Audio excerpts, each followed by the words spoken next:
sun constantly illuminates one half of the moon, and as the moon orbits around the Earth, we can see different parts of the moon illuminated or shaded.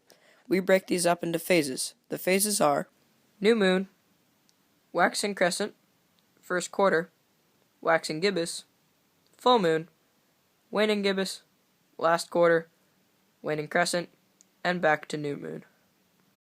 The moon, represented by the little ball at the edge of the tub, pulls Earth's liquids towards it. This creates high tides and low tides. Other planets, like the sun, also pull liquids.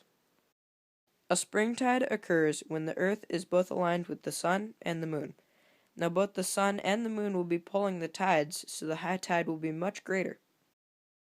A neap tide occurs when the sun, moon, and Earth form a 90-degree angle. Now the water is confused whether it should be pulled towards the sun or the moon, so the tides are very low. What is the dark side of the moon? Well, the dark side of the moon is not necessarily dark, but it is a side of the moon that we cannot see from Earth. The moon has something called a synchronous rotation with Earth, which means that it takes the same amount of time to rotate that it takes to orbit around Earth. As a result, one side is constantly facing the Earth.